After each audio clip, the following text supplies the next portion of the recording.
Welcome back to the channel. Thanks for watching. If you like our stuff, please hit that like and subscribe. Jump in the comments, tell us what you think. Today is all about Ping, a brand new product replacing the i230, which was a really good iron. Yeah, at the time, actually, when we first tested it, we were doing quite a bit of robot testing. It was actually the best iron we tested in the tour test, you know, on right around the center. Super consistent, really good golf club all around. Not super long or anything else, but very, very consistent. Okay, well, let's tell you about the video. We're going to talk a little bit of tech, and then we're going to let the robot verify their tech, basically. Yep. So the i230, you can see it on here, and hopefully we get some good B-roll of this. One of the big changes is the groove pattern between the new one and the old one. So this new one actually has much wider space grooves than the old one. And honestly, the old one looked a little funny to me because they look kind of close together. Yep. So I kind of like the look of it. I mean, but there's performance stuff too, right? So yep. Fairway, more spin from the fairway. Exactly. That's what they're going for. Then we got the badge in the back here, or the way the back badge looks. This is called an ABS badge with an elastomer underneath. Right. And it's all about weight saving. So they're basically getting the CG lower, making the MOI higher where possible, and they're making it sound and feel quieter, softer, however you want to describe that. Then there's also been some changes to the body style. If we go across here and have a look at the offset, we've got more offset in the new one. Right. We've got thinner top line in the new one. Right. We've got a smaller footprint in the new one. So there's the sole area that interacts with the ground. Yep. And then we've also got a longer blade length. So it's like this weird mix of like, there's a bit more help with blade length and offset. There's a bit better visual and playability with the top line and the sole design. Yeah, it definitely looks a little clean on the top. I mean, it's barely noticeable, the top line. I mean, both of these are pretty thin, right? So they look pretty good. I do notice it looks just a little easier to hit. Now, this is a pretty tall iron as far as, you know, front to back. So to me, the old one looked a little squatty and high. Yep. So I kind of like the new look. It looks a little friendlier, but it doesn't look big by any means. And this is the right package, I think, for most golfers out there. This is the tour-inspired package, right? Because it looks like a good, but it's got a ton of tech in it. Yeah. So basically, all of that technology washes out to them calling out for more forgiveness, more height, more stopping power, and the loft package is the same. So we should see kind of similar in terms of spin. Not much change there. Other than what the center of gravity does. Right, and there's some interesting stuff there. Okay, first things first, we're going to test it at 90 miles an hour because there's definitely players out there who are going to be playing it like that. We're going to hit the center shot from both i240 first, i230 second, and then we're going to go into the 80 mile an hour verified test. We've got some numbers and we've got some graphs to look at as well. Let's kick it off with the 90 mile an hour i240. Okay. Straight down the middle. Path face, impact, so it's all good. One caveat, if you watched our prior video, we did some 90 mile an hour testing on some Mizuno irons. Right. And what we've seen is we've been messing around with this tour player, effectively getting the shaft lean right and the angle of attack right, and getting the launch in the right window. Right. When we got the launch in the right window, the spin was a little off. So now we basically just put those two things together. So this one we should have closer with launch, closer with spin. Right. So this is not an apples to apples with the Mizuno data that you're going to see. No, exactly right. But they're going to be apples to apples. And we're still today. kind of futzing with this a little bit. Really been mentioned on the 80 mile an hour. Probably going to make a couple changes there as well, but it's all apples to apples, so. Yeah. Okay, dead straight. We got 6,200, nearly 6,300 RPM. We have got nearly 50 degrees, well, so it's terrible, 49 degrees descent angle, and we carried it 172, and that's about bang on. That's kind of where I carry my 7.9, about 172 with 90 mile an hour, so pretty good. Next thing up, we're going to snap in the old i230 and see if there's any difference. So basically, we might see a little lower launch in the old version here, and maybe a little lower spin. We'll see. All right.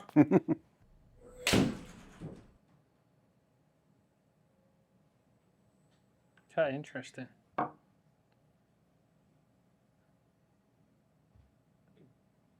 So about exactly the same launch angle. Right.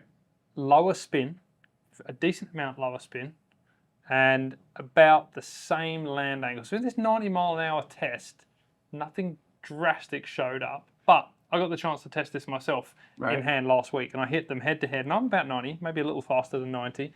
I saw the i240 launch a little higher, about half a degree or 1 degree, spin a tiny bit more, not a crazy amount, and I picked up some stopping power for that, but I did lose some yardage. For me, at that speed, not that big a deal. I don't really care, right? And, you know, I dug into the data a little bit on this too, and we were kind of messing around with how high up on the face we're hitting.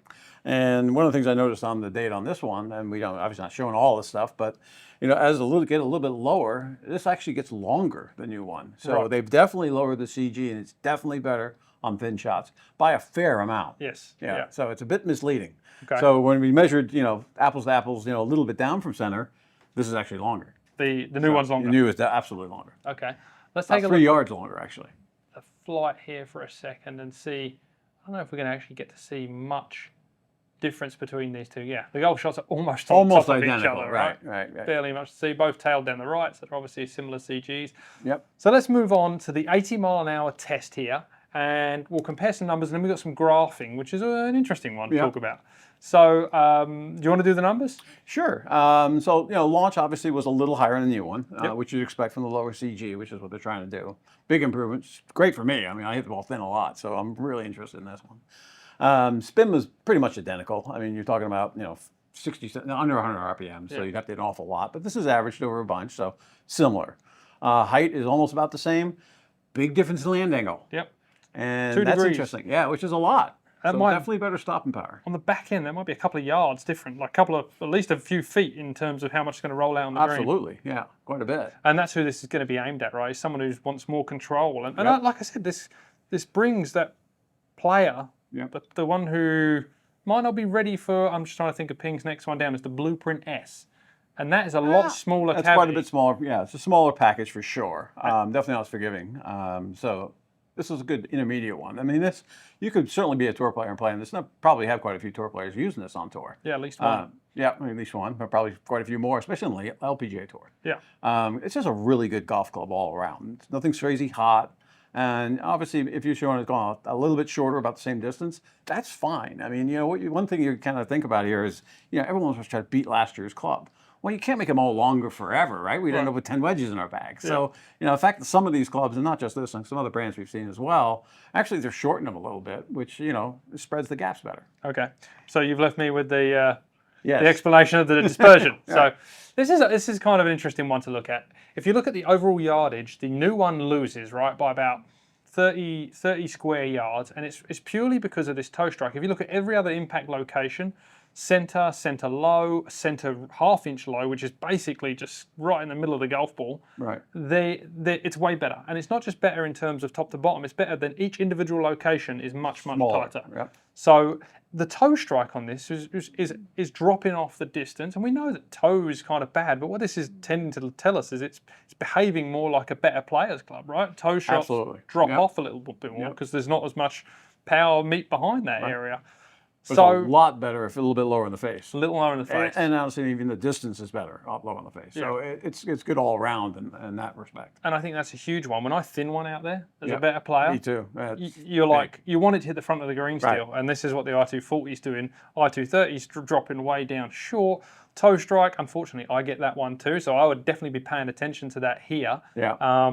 But the middle, the center shot stopping power being greiter, Yep. and all the other things that we talked about. Oh, top it line looks being better. I mean, tidier. it looks a little bit, looks easier to hit. I mean, obviously the heel to toe length, with it being a relatively tall club anyway, I think just looks better, right? The old one with the small grooves and the short front to toe and the height, it just kind of looked like a box to me. Yeah. Although it's a great performing club, like I said, one of the best we ever tested at that point in time. So I think they've done a good job trying to improve a club that was really good to begin with. I agree. I think that is the key And message. that's the key, here. right? They did an awesome job with i230, i240. Not real flashy looking, but that's Ping, right? It's just a really functional golf club. functional golf right? club. I love that. But it does look a little cleaner. I like the carbon bit, and I like the a little bit of red in it, so it's got some color to it. Yeah. Just all around looks a little cleaner looking to me, and certainly better in some respects for sure. Yeah. Well, jump in the comments. Tell us what you think. There's some tough decisions here to be made between the 230 and the 240. I love what Mark said. Functional golf club from Ping, and it was a tough ask to beat the 230. Do you think they've done it? Let us know in the comments below. Again, please hit that like and subscribe button. We've got plenty more clubs to test this week, so stick in there. We'll see you next time.